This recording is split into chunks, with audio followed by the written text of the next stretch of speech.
एक बार फिर से स्वागत है आप सभी का। आप देख रहे हैं इंडिया डेली, आपके साथ मैं हूं मोनिका सिंह। और इस वक्त की बड़ी खबर का रुख करेंगे। अमेरिकी राष्ट्रपति डोनाल्ड ट्रंप और ईरान के राष्ट्रपति मसूद पेज़ेश्कियान ने दोनों ने अब एमओयू साइन कर दिया है। दोनों मुल्कों के बीच कई महीनों से चल रही जंग को खत्म करने के लिए एमओयू पर औपचारिक रूप से हस्ताक्षर कर दिए गए हैं। ये तस्वीरें निकलकर सामने आई। अमेरिका और ईरानी अधिकारियों के अनुसार दोनों देशों के राष्ट्रपतियों ने इस एमओयू पर साइन किया है। अब अमेरिका ईरान के बीच बातचीत होगी। तो देखिए, बड़ी जानकारी आपके साथ साझा करें। अमेरिका ईरान के बीच डील, इस डील पर हस्ताक्षर होने थे 19 जून को, लेकिन अब इस डील पर हस्ताक्षर जो है वो सुबह 5 बजे भारतीय समय अनुसार हो चुके हैं। ऐसा क्या हुआ, ऐसा कौन सा दबाव बना? G7 समिट चल रहा था फ्रांस में और इन सब के बीच अमेरिका ईरान के बीच डील एमओयू पर हस्ताक्षर, ईरान के राष्ट्रपति डोनाल्ड ट्रंप द्वारा हस्ताक्षर। ये तस्वीरें आप देख रहे हैं।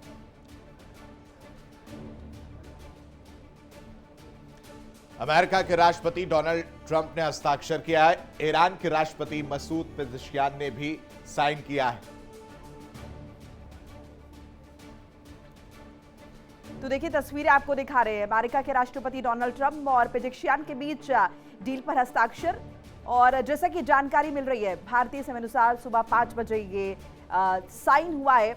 आपको स्क्रीन पर भी वो एक्सक्लूसिव तस्वीरें दिखा रहे हैं। तो वो दो तस्वीरें जरा एक बार जल्दी से रख देते हैं। देखिए, ये दो तस्वीरें आपके सामने हैं। पहली मसूद पेज़ेश्कियान जिसमें डोनाल्ड ट्रंप और उनके साइन नजर आ रहे हैं। उसके बाद से दूसरी तस्वीर जिसमें डोनाल्ड ट्रंप और इमानुएल मैक्रोन आपको नजर आ रहे होंगे। इस दौरान ये साइन किया गया, लेकिन सवाल ये है कि जेनेवा में ना जाकर ये पेरिस में ही साइन क्यों किया गया, ये भी बहुत जरूरी है समझना। ट्रंप और पेज़ेश्कियान ने एमओयू पर साइन कर दिए, यानी 111 दिन से चला आ रहा ये युद्ध अब कहीं ना कहीं फिलहाल के लिए 60 दिन के हिसाब से थमता हुआ जरूर नजर आएगा। अब 60 दिन के अंदर जो 14 पॉइंट्स हैं इस एमओयू में, उस पर बातचीत जो है वो की जाएगी। रजामंदी जो होगी, एक दूसरे को अपनी बातें जो है ये रखते हुए नजर आएंगे। और फिर आगे 60 दिन के बाद क्या यही तस्वीर रहने वाली है, ये भी बड़ा सवाल है। और जैसे कि एंटिसिपेट हम कर रहे थे कि G7 समिट चल रहा है और ऐसे में कहीं ना कहीं तमाम देशों के बीच चर्चा का सबसे प्रमुख मुद्दा ईरान अमेरिका के बीच ये डील, इसके साथ साथ मिडिल ईस्ट में कैसे शांति व्यवस्था कायम की जाए। और शायद यही वो दबाव है, शायद यही वो बड़ी वजह है जिसकी वजह से ये डील जो है वो 19 जून की जगह आज सुबह 5 बजे तकरीबन साइन हो गई है।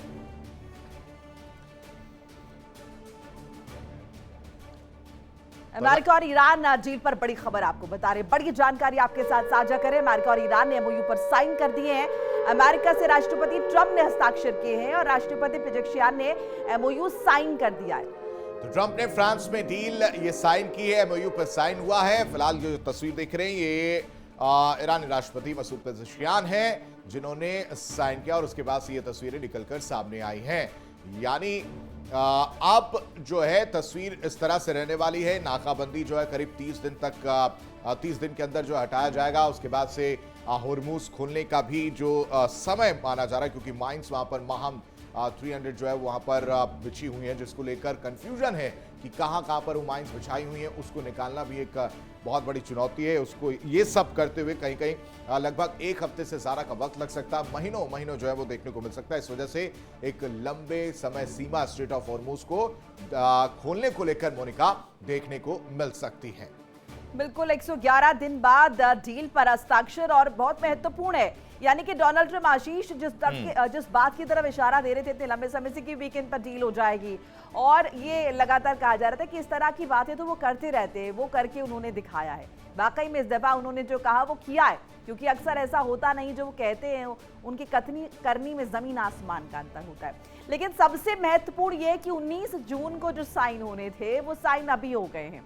और ऐसे में G7 समिट के दौरान तमाम देशों के बीच कहीं ना कहीं जब चर्चा हुई होगी, जब बातचीत हुई होगी, तो वो दबाव और इन सब के बीच, जैसे कि हम पहले भी जिक्र कर रहे थे कि कहीं ना कहीं डोनाल्ड ट्रंप एक और युद्ध रुकवाने का क्रेडिट अपने खाते में चाहते हैं। और शायद यही बड़ी वजह है कि यहाँ पर ये सिग्नेचर जो है वो हो गए। बहरहाल इस पर चर्चा करने के लिए हमारे साथ तमाम खास मेहमान जुड़ चुके हैं। हमारे साथ हमारे कुलीग नासिर भी जुड़ रहे हैं, साथ साथ group captain UK Devnath retired रक्षा विशेषज्ञ के तौर पर जुड़ रहे हैं, मनोज कुमार हैं भू राजनीतिक विश्लेषक, और साथ साथ रितेंद्र माथुर हमारे साथ जुड़ रहे हैं, भू राजनीतिक विश्लेषक। और आप सभी का बहुत बहुत स्वागत है।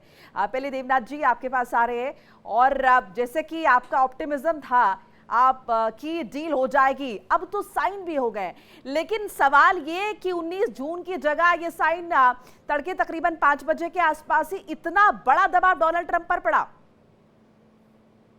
इसमें कोई शक नहीं है कि डोनाल्ड ट्रंप के ऊपर दबाव था, और इसमें भी कोई शक नहीं कि ईरान की जो इंटरनल एडमिनिस्ट्रेशन है उनके ऊपर भी दबाव था।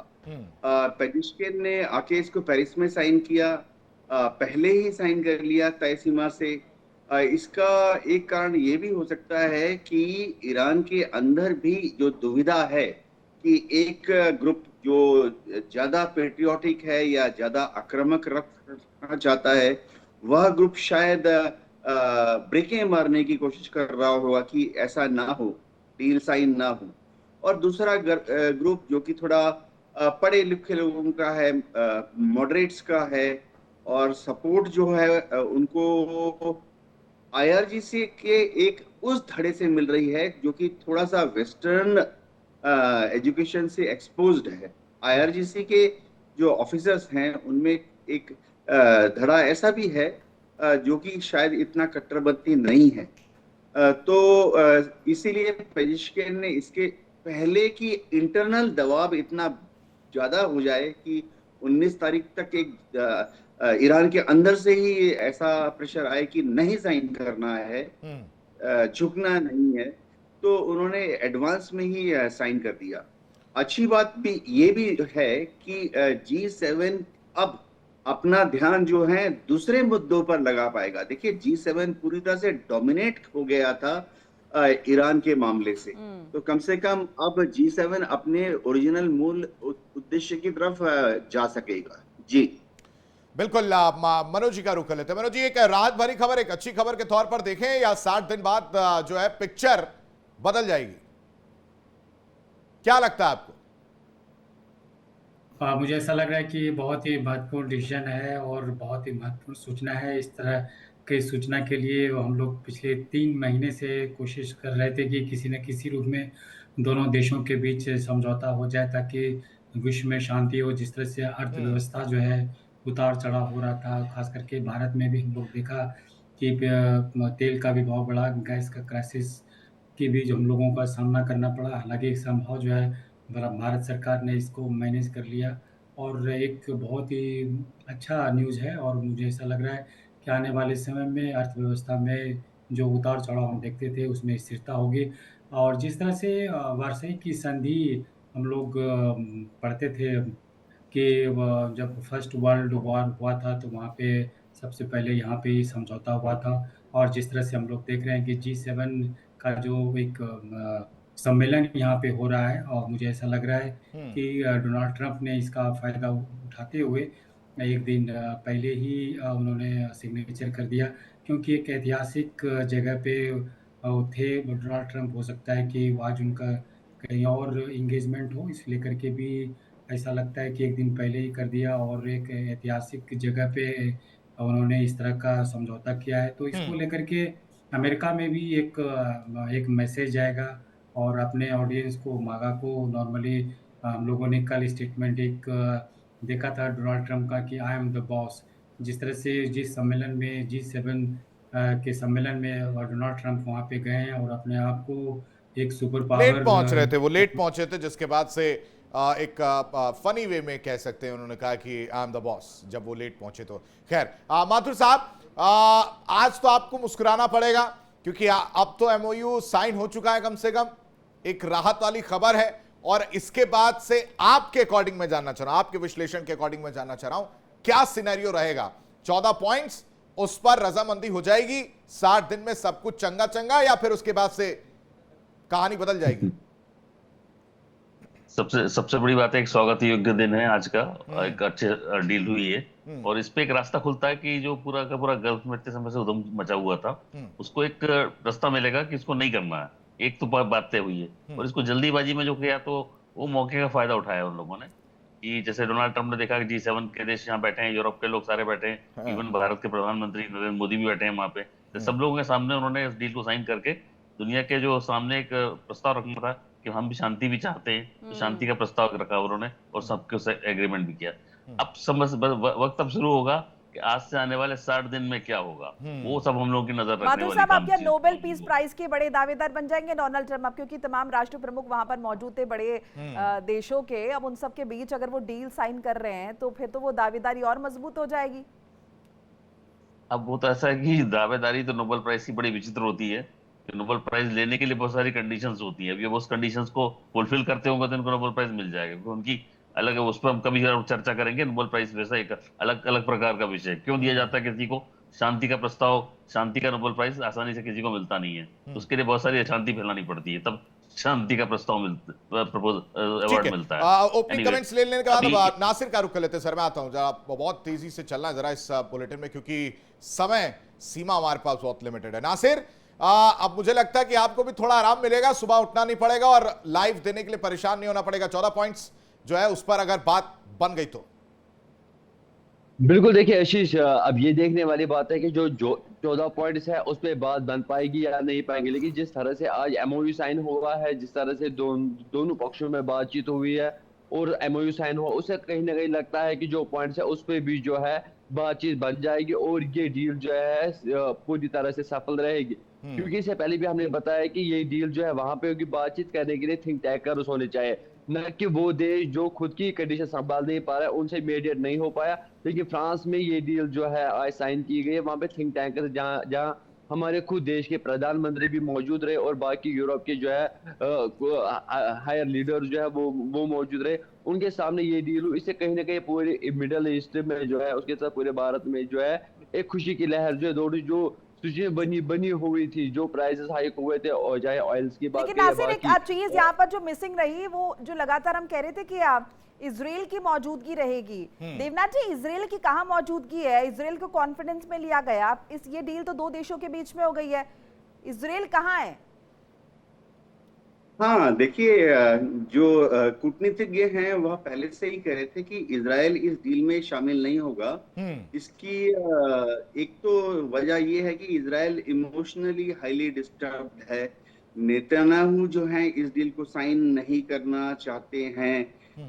नेतन्याहू चाहते हैं कि अमेरिका भी इस डील को साइन ना करे।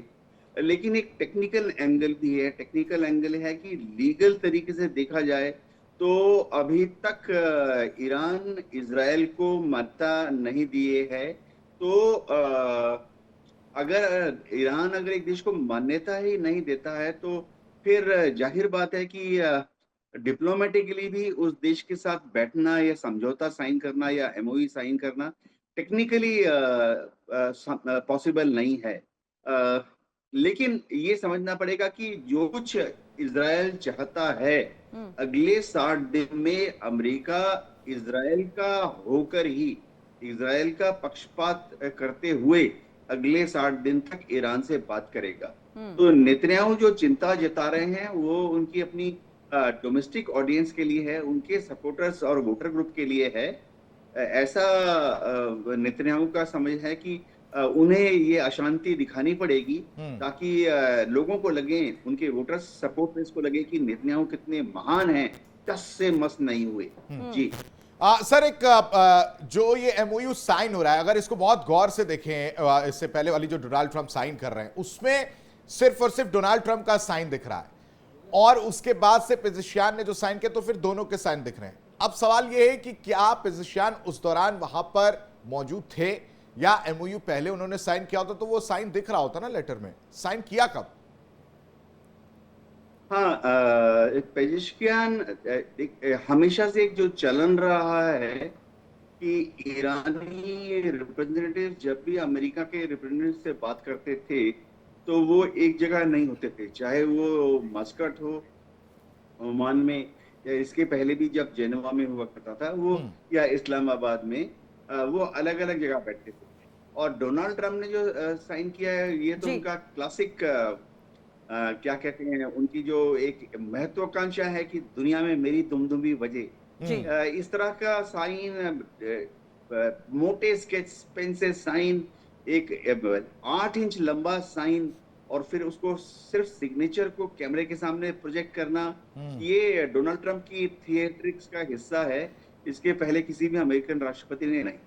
जी सर, अभी इसको भुनाना भी तो है ना कि ये डील साइन हो गई है। ट्रंप ने समझौते पर दस्तखत की पुष्टि कर दी है, हमने डील साइन कर दिया है। डोनाल्ड ट्रंप की तरफ से कहा गया है दस्तखत की पुष्टि कर दी गई है, बता दिया गया है और साफ तौर पर कह दिया गया है कि डील हमने साइन कर दिया है। ये डोनाल्ड ट्रंप ने कहा। देखिए, इसे इस तरह से भी पेश किया जा रहा है कि ये सारा का सारा गेम शुरू 28 फरवरी को अमेरिका ने किया, सीज फायर अमेरिका ने किया, उसके बाद बातचीत की पेशकश अमेरिका ने की, और जब अमेरिका ने असल में चाहा कि समझौता हो जाए तभी समझौता हो पाया है।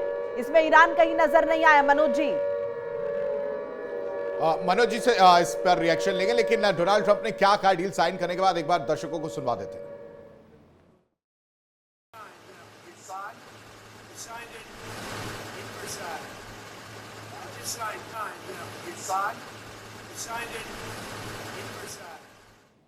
साइन कर दिया है, ये डोनाल्ड ट्रंप कहते हुए सुनाई दिया। मनोज जी, जल्दी से। वह इलेक्ट्रॉनिक वे में जो है दोनों राष्ट्र अध्यक्ष के बीच जो है ये सिग्नेचर हुआ है। और ये भी ऐसा लग रहा है कि ईरान में जिस तरह से वहाँ के लोगों ने, हम लोगों ने देखा कि ईरान के प्रति जो है सहानुभूति को लेकर के प्रदर्शन किया था, लेकिन अब वहाँ भी ये भी मैसेज आ रहा है कि आपको डील नहीं करना चाहिए। जिस तरह से हम लोगों ने फरवरी 28 को देखा था कि वहाँ पे अमेरिका और इजराइल ने हमला किया था और लगभग 100 से ज़्यादा बच्चों का भी जो है मौत हो गया था। तो इसको लेकर के भी ईरान के लोगों में आक्रोश अभी भी मौजूद है कि अब उसका क्या होगा। तो मुझे ऐसा लग रहा है कि वो दोनों कंट्रीज ने और ऐसा देखा कि वो एक दिन पहले एक मैसेज दे दिया जाए वर्ल्ड कम्युनिटी को कि हम लोग जो है इस डील को सिग्नेचर कर दिया गया है। वहीं अगर इजराइल की अगर बात करें तो इजराइल लेबनान में ये हमला ऐसा लगता है कि वो चलते रहेगा। जिस तरह से सीज फायर के दौरान भी हम लोगों ने देखा कि इजराइल और लेबनान के मनोज बीच जी, अगर ये एक अटैक्स चलते रहेंगे, अगर ये अटैक्स चलते रहेंगे तो क्या इसका इम्पैक्ट नहीं पड़ेगा इस डील पर? और साथ साथ ये भी समझना चाहेंगे कि ईरान में वो जो धड़ा है जो अपोज कर रहा था इस डील को, वो धड़ा तो और ज्यादा सक्रिय हो जाएगा। माथुर साहब, माथुर साहब, एक सवाल और इस पे ऐड ऑन करना चाह रहा हूं, सॉरी इंटरप्ट कर रहा हूं, कि इससे पहले डील जब साइन होने से पहले, मतलब डोनाल्ड ट्रंप ने अगर साइन किया भी हो या नहीं किया हो, उससे पहले एक बयान देते हैं कि अगर डील पर साइन नहीं हुआ तो बमबारी जो है वो किया जाएगा और परमाणु हथियार नहीं बनाने दिया जाएगा। ये बातें कही गई हैं डोनाल्ड ट्रंप की तरफ से और उसके बाद से साइन किया गया। जी बिल्कुल, दोनों बात आपकी दूसरी वाली सवाल को पहले उठाता हूं मैं। एंड्रयू यूरेनियम का जो सिचुएशन थी वो तो अमेरिका ने पकड़ लिया था उसको, तो उसको वहां पे उन्होंने अटैक करके मैसेज किया कि यहाँ पे अगर आपने अटैक करेंगे तो बहुत ज्यादा ईरान के लिए कि आगे ज्यादा लड़ाई झगड़ा चलेगा और हमारे ऊपर ज्यादा बम्बार्डिंग होगी। इसके कारण मुश्किल होगी जो आम पब्लिक है वहाँ की, वो हताहत होती, जो बचाना चाहता था, अमेरिका बचाना चाहता था, नहीं मारना चाहता था, तो उनको बचाया उन्होंने। इसलिए उन्होंने जब अटैक करने के पहले जो वहाँ पे टेक्नोक्रेट्स थे, रशियन टेक्नोक्रेट थे, उनको वहां से पहले ही मैसेज करके हटवा दिया था। तो ये एक गुडविल जेस्चर बोलना चाहिए, या वॉर के अंदर भी इतना समझदारी का रास्ता निकाला, एक बात है। और दूसरी समस्या कैसी है कि ये जो पूरी की पूरी सिचुएशन, इसमें हम लोग एक पार्टी को भूल रहे हैं जो बहुत बड़ा पायनियर पार्टी बन के खड़ी थी, हमारा पाकिस्तान। इस्लामाबाद टॉक्स उन्होंने बड़ी दुनिया की बहुत बड़ी टॉक्स कराई थी, वो तो उनका कहीं कोई रोल नहीं है। माथुर साहब, इसराइल भी तो है, उसको भी तो नहीं भूल सकते हम। पाकिस्तान की तो बात ही क्यों करनी सर? उसको तो साइड में रखिए। इजराइल का कैसा है, उसका तो कोई इन्वॉल्वमेंट था ही नहीं, वो जबरदस्ती का जो है बीच में घुसकर हर चीज का क्रेडिट लेने की आदत है, तो मैं उसको उतना तवज्जो नहीं देता हूं। इसराइल की बात करनी चाहिए।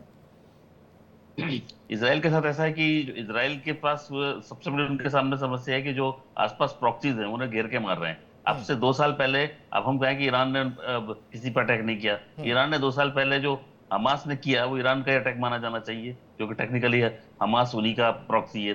तो जब एक प्रॉक्सी पार्टी ने जब एक पूरे देश पर हमला किया, ये 1200 लोगों को मार दिया, और सब दुनिया अपने को पता है कि छोटे छोटे बच्चे थे, उनको वो लोग जला के ओवन में घटना हुई, ठीक है। डील पर फाइनली हस्ताक्षर हो गए हैं और जो 19 जून को होना था वो पहले ही हो गया है। क्यों हो गया है ये हम सभी जानते हैं। वो चौतरफा दबाव कहीं ना कहीं नजर आता है। मेहमान हमारे साथ लगातार बने हुए, एक बार नासिर का रुख कर लेते हैं। नासिर, डील हो गई है लेकिन इजराइल प्रत्यक्ष तौर पर नजर नहीं आया। इजराइल द्वारा अटैक्स भी लगातार जारी रहेंगे। क्या इन अटैक्स की वजह से वो जो धड़ा है ईरान में, जो नहीं चाहता था डील हो, वो और ज्यादा सक्रिय हो जाएगा? देखिए मुझे फिलहाल डील हो गई है, लेकिन इसके बाद देखना है कि डोनाल्ड ट्रंप का पक्ष क्या रहेगा इसराइल की तरफ से। हमने लगातार देखा, इससे पहले भी इसराइल को रोकने के लिए कि डोनाल्ड ट्रंप का लगातार जो है उन्होंने उनसे बात भी की है और उनको रोकने के लिए भी कहा गया है। लेकिन अब जो है आज एमओयू साइन हुआ है, जिस तरह से इसराइल जो है थमने का नाम नहीं ले रहा है, उस एंगल से लग रहा है कहीं ना कहीं डील पे इम्पैक्ट पड़ सकता है। लेकिन बातचीत हो जाएगी, लेकिन ये डील जो है वो साइन हो गई है। लेकिन अब डोनाल्ड ट्रंप का पक्ष देखना है कि इजराइल की तरफ से क्या होगा, क्या वो उनको भी रोकने में कामयाब होंगे। जिस तरह से डोनाल्ड ट्रंप की स्टेटमेंट्स हमने देखी, एंटी इजराइल स्टेटमेंट्स देखी, स्पेशली एंटी नेतन्याहू स्टेटमेंट्स हमने लगातार पिछले 2-4 दिनों से देखी है। इससे पहले भी हमने कहा कि डोनाल्ड ट्रंप आज जेल में होते अगर मैं नहीं होता, सॉरी, डोनाल्ड ट्रंप ने यह भी कहा कि नेतन्याहू जो है वो जेल में होते अगर मैं नहीं होता। लेकिन इस पे आप देखना है कि डोनाल्ड ट्रंप का पक्ष क्या रहेगा। जिस तरह से आज G7 के समिट मीटिंग के दौरान ही डील जो है वो एमओयू साइन किया गया, जो 19 जून को होने वाला था। बिल्कुल, उसे कहीं ना डोनाल्ड कहीं ट्रंप ने लगता है अपना पक्ष नासिर एक तरह से बता दिया है। और अब देखने वाली बात होगी कि इजराइल जो खुले तौर पर कह रहा है कि वो अमेरिका का गुलाम नहीं है, वो कैसे रिएक्ट करता हुआ नजर आएगा। फिलहाल एक बड़ी खबर बता देते हैं, ईरान स्ट्रेट ऑफ हॉर्मूज को पूरी तरह खोलेगा। ये बड़ी खबर, अमेरिका 30 दिन के अंदर हॉर्मूज से नाकेबंदी खत्म करेगा। ईरान हॉर्मूज से जहाजों की आवाजाही सुनिश्चित करेगा। ये एमओयू साइन होने से पहले जो एक तरह से कह सकते हैं कि शर्त रखी गई हो, या एमओयू के दौरान जो है वो शर्तें रखी गई हैं। UK Devnath sir. और देवनाथ जी, साथ साथ ये भी कि टोल अभी लिया जाएगा नहीं, क्योंकि ईरान तो कह रहा है हम टोल लेंगे, अमेरिका कह रहा है कोई टोल नहीं लेगा। सर्विस के नाम पर टोल लेंगे, ईरान कह रहा है। देखिए, पहला जो उद्देश्य है, जो कि विहंगम उद्देश्य है, वो है कि स्ट्रेट ऑफ हॉर्मुज को खोला जाए। इसके तरफ ईरान भी सहयोग करेगा। उसका मतलब है कि डेफिनेटली वो किसी भी शिप पर फायर नहीं करेगा। इंडिकेशन ये जिसका फर्दर मतलब ये है कि अब अमेरिका और इजराइल की भी इक्का दुक्का जो शिप वहां से गुजरेंगे उन पर फायर नहीं करेगा। लेकिन अभी तक ये नहीं क्लियर किया गया कि क्या अमेरिका के नेवल शिप्स को स्ट्रेट ऑफ हॉर्मुज से गुजरने दिया जाएगा। ये इसके बारे में अभी तक कोई क्लैरिफिकेशन नहीं है। नहीं सर, अगर स्ट्रेट ऑफ हॉर्मुज खुलेगा तो ये तो सबके लिए अमेरिका होगा ना, नेवल शिप्स हो या दूसरी शिप्स हो। हाँ, ईरान से जो बयान आया है वो कह रहा है कि स्ट्रेट ऑफ हॉर्मुज को सभी सिविलियन और कमर्शियल शिप्स के लिए खोल दिया गया है। तो बहरहाल वह बहुत बड़ा रिलीफ है। और जहां तक ये सोचना कि स्ट्रेट ऑफ हॉर्मुज को खोलने के बाद टोल टैक्स लिया जाएगा कहीं नहीं, ईरान अब कह रहा है कि सुविधा शुल्क लेंगे, कि उसका जो एडमिनिस्ट्रेटिव कॉस्ट है वो ईरान लेगा। लेकिन उसमें क्योंकि प्रोसीजर काफी कॉम्प्लिकेटेड होगा कि ईरान तो कौन पहले कहां भी किस ये तरह से जिसको हम टोल कह रहे हैं, ईरान तो पहले भी इसे सुविधा शुल्क ही बताता रहा है। उसने तमाम इसके पीछे लॉजिकल रीजनिंग जो है वो दी है। मनोज जी, सो ऐसे में हॉर्मुज स्ट्रेट खुल जाएगा, लेकिन ये जो टोल है या सुविधा शुल्क है या फिर आवाजाही किसकी होगी, कैसे होगी, इसे लेकर क्या अमेरिका और ईरान सेम पेज पर हैं? आने वाले समय में जो है इस पे डिटेल में चर्चा होगी। अभी तो बस शुरुआत ये है कि स्ट्रेट ऑफ हॉर्मुज किस तरह से खोला जाए। और ईरान के लिए सबसे बड़ी चुनौती ये है कि उस एरिया में सुरक्षित वो कैसे रहे। कमर्शियल जहाज़ों को बोला गया है, शिप को बोला गया है कि हम जाने देंगे, लेकिन इसका एक रजिस्ट्रेशन होगा। ये भी वो बात कही जा रही है कि कोई भी ऐसा ना हो कि कोई वेपन्स या मिसाइल को लेकर के उस एरिया में कोई घुस जाए। तो इसको वो प्रिवेंशन करने के लिए वो एक नाम दिया जा रहा है कि इसको टोल हम चार्ज करेंगे। हालांकि वो बहुत ही मिनिमल होगा, नाम मात्र का हो सकता है, इस तरह का चर्चा होगा। लेकिन उस एरिया को फ्री जो है ईरान नहीं छोड़ना चाहेगा। जिस तरह से हम लोग देख रहे हैं कि फरवरी 28 को वार्ता के दौरान ही अमेरिका और इजराइल ने हमला कर दिया था। और ईरान जो अमेरिका पे भी उतना फेथ नहीं करेगा जिस तरह से इस तरह की घटना घटी है, और इजराइल पे तो करेगा ही नहीं। तो एक सुरक्षा के पॉइंट ऑफ व्यू से ईरान का ये मानना है कि उस एरिया में जो भी जहाज़ गुजरेगा उसका एक रजिस्ट्रेशन होना है, और नाम मात्र में या इसको फैसिलिटेशन के रूप में या सर्विसेज चार्ज के रूप में हम नाम मात्र में हम चार्ज करेंगे। अब ये देखना है कि अमेरिका इसको किस तरह से लेता है। अमेरिका के लिए सबसे पहला प्राथमिकता ये है कि स्ट्रेट ऑफ हॉर्मुज़ खोला जाए, क्योंकि इलेक्शन जो अमेरिका में मिड डे इलेक्शन होने वाला है, मिड इलेक्शन नवंबर में, उसको लेकर के डोनाल्ड ट्रंप का सबसे बड़ा कंसर्न है कि हम वहाँ की जनता को या सीनेट में या कांग्रेस जी। में जो उनको जवाब देना पड़ रहा है, इसको लेकर के वो उनका ज़्यादा कंसर्न था। तो ऐसा लग रहा है कि अब आने वाले 60 डेज में क्या होगा। ऐसा लग रहा है कि नवंबर आने में अभी 3-4 महीना है, तो जब तक ये इलेक्शन नहीं होगा तब तक एज इट इज़ रहेगा। और नवंबर दिसंबर के बाद अगर ट्रम्प का क्या स्थिति कांग्रेस में होता है, सीनेट में क्या होता है, इस पे जो है पता चलेगा कि ठीक है। डोनाल्ड ट्रम्प का क्या रुख रहता है। ठीक है माथुर साहब, वो जो हम एग्जिट की बात कर रहे थे, एक सम्मान पूर्वक एग्जिट डोनाल्ड ट्रंप ढूंढ रहे हैं। अब ये क्या वो सम्मान पूर्वक का एग्जिट है? क्योंकि पहले इतनी तबाही मचा दो, हालत खराब कर दो, हॉर्मुज़ स्ट्रेट की स्थिति ऐसी, ऊर्जा संकट पूरी दुनिया में, और अब इस डील के जरिए जब ढील दी जाएगी तो लोग निश्चित तौर पर, अभी देखिए ना लोग कैसे खुशियां मना रहे हैं कि भाई डील हो गई है। सो क्या ये सम्मानजनक एग्जिट है डोनाल्ड ट्रंप की? साथ साथ किस तरीके से आप इसे देख रहे हैं? कल जैसा अपने बातचीत हुई थी और दुनिया भर का जो स्टॉक मार्केट और सारा वर्ल्ड मार्केट जो था, ट्रेड मार्केट था, इसके अंदर उछाल आया, और इस पर इजराइल के अंदर उनका स्टॉक मार्केट 1.5% नीचे गिरा, क्योंकि वहाँ लोगों में खुशी नहीं है। तो इसका कारण ये नहीं समझा जाए कि वो दुनिया में लड़ाई झगड़ा चाहते हैं। ऐसा उनका मत ये था कि अगर दुनिया में ये लड़ाई जो चल रही है, इसके अंदर से जो हमको नतीजा निकल रहा है कि हमारे प्रॉक्सीज जो उनको रोज तंग करते हैं वो मारे जाएंगे, तो वो लड़ाई चलती रहेगी, इसको नहीं रोका जाएगा, एक बात है। और दूसरा, जो अमेरिका के अंदर सिचुएशन है, अब आज अमेरिका के अंदर डोनाल्ड ट्रंप ने जो प्रस्ताव रखा है, इसके कारण ये होगा कि आने वाले 4 महीने के अंदर मिड टर्म पोल्स होते हैं, जो भी उनकी सिचुएशन बनती है वो 4 महीने में अपनी स्थिति ठीक कर लेंगे और उनकी इमेज अच्छी हो जाएगी, ये एक बात है। और इसका फायदा एक इजराइल में अंदर भी मिलने वाला है, इजराइल का भी सिचुएशन ठीक हो जाएगी। अक्टूबर में वहाँ भी इलेक्शन है, तो इजराइल को भी इसका फायदा होगा और अमेरिका को फायदा होगा, दोनों देशों को फायदा होगा। अब बात आती है कि स्टेट ऑफ हार्मोज को लेकर, स्टेट ऑफ हार्मोज में आप किसी प्रकार का टोल लेते हैं तो आपको इसके लिए फिर जवाबदारी देनी पड़ेगी, क्योंकि इससे झगड़े का स्थिति बनेगी आपस में, एक बात है। और दूसरा कैसा है कि हम एक बात को भूल नहीं सकते, भूलना नहीं चाहिए। शिप्स अगर कोई आएंगे तो उनको तो आप चेक कर लोगे, पर सबमरीन्स आएंगी नीचे से, उनको कैसे पकड़ पाओगे? वो तो पकड़ना बहुत मुश्किल काम है, तो वो भी एक ऑल्टरनेटिव है, इसलिए उस पर भी ध्यान रखना चाहिए, क्योंकि झगड़े के जड़ बहुत सारी है दुनिया के अंदर। जी ठीक है, एक और बड़ी खबर, अमेरिका ईरान की डील का बड़ा असर जो है वो दिखना शुरू हो गया। कच्चे तेल की कीमतों में भारी गिरावट देखने को मिल रही है। कच्चे तेल की कीमत की अगर बात करें तो 1.51% की गिरावट देखने को मिली है। कच्चा तेल $78.34 प्रति बैरल पर पहुंच गया है, और यूएस में कच्चे तेल की कीमत में 1.65% की गिरावट। अमेरिका तेल की कीमत $75.52 प्रति बैरल पर आ गई है। नासिर, वो इम्पैक्ट भी देखना शुरू हो गया इस डील के बाद?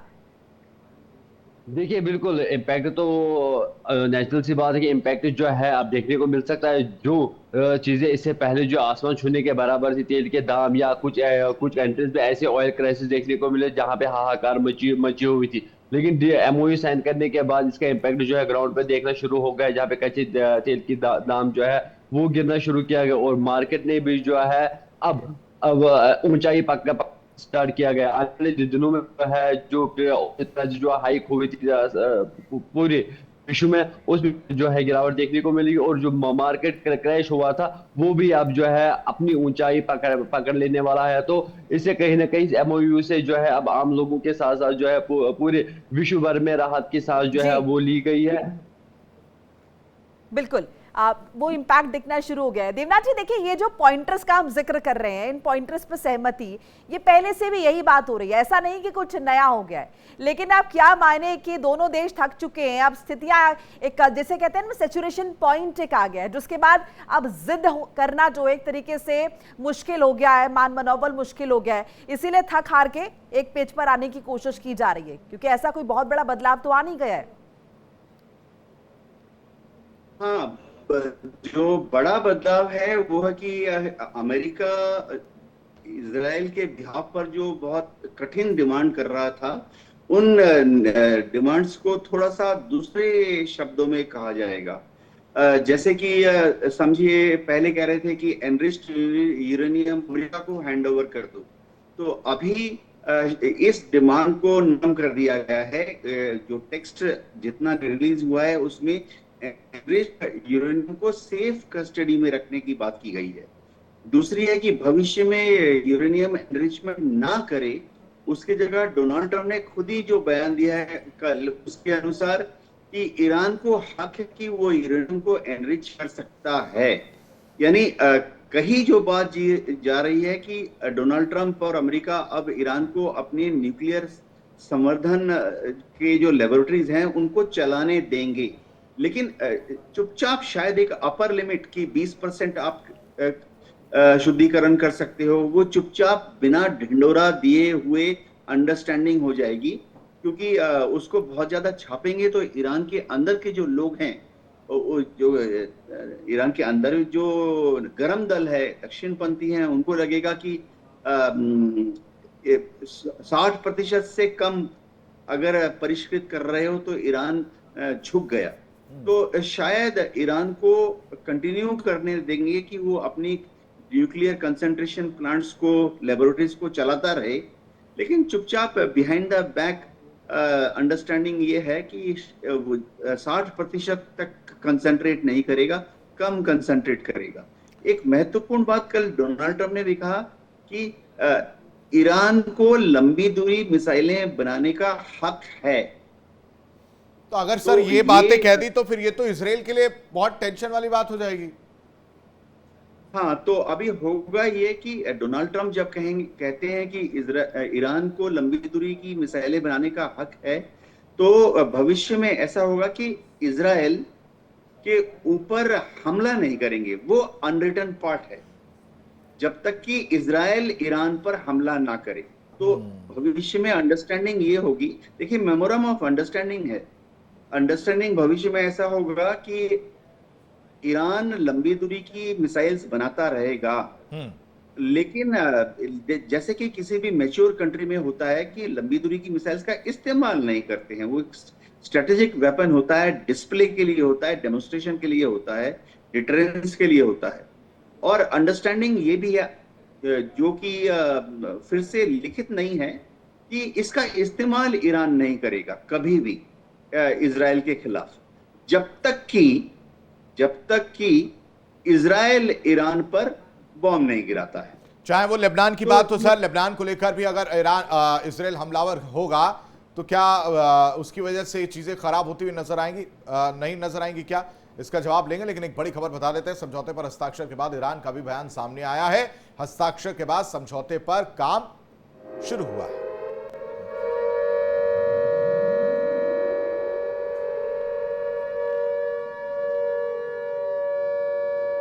तो इस वक्त की बड़ी खबर आपको बता रहे हैं, एमओयू के साइन होने के बाद ईरान का बयान सामने आया, जिसमें अब यह कहा जा रहा है कि एमओयू साइन हो चुका है। अब आगे जो 14 पॉइंट्स हैं उसको लेकर काम शुरू किया जाएगा। मनोज जी,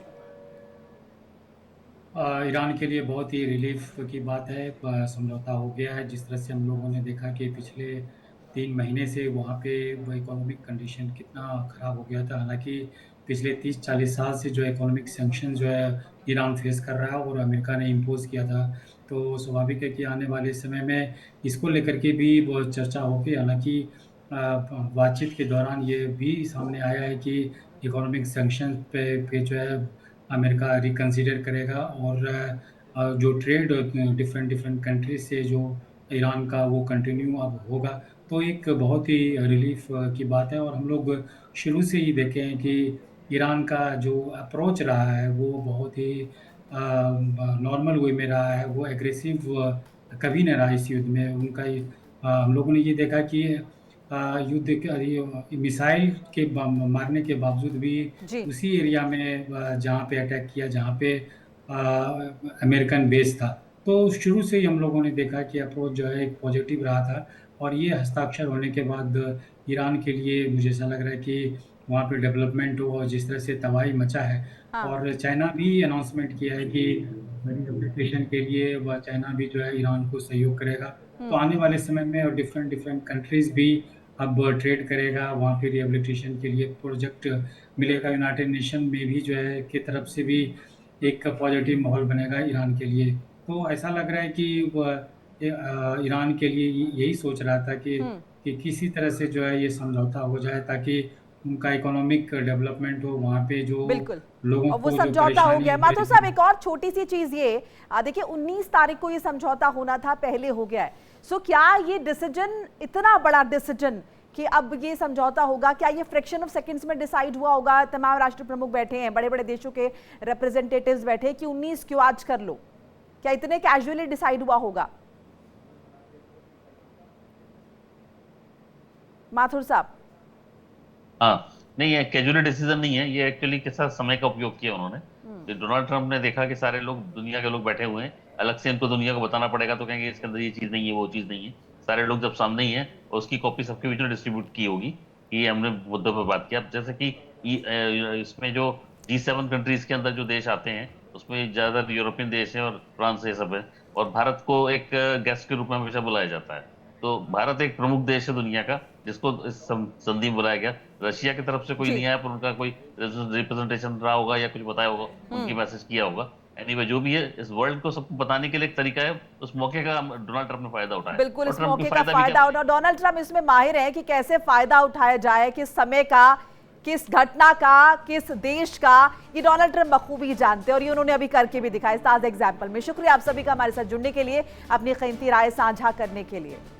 देखिए इंडिया डेली 24/7 अब आपकी स्मार्ट टीवी पर।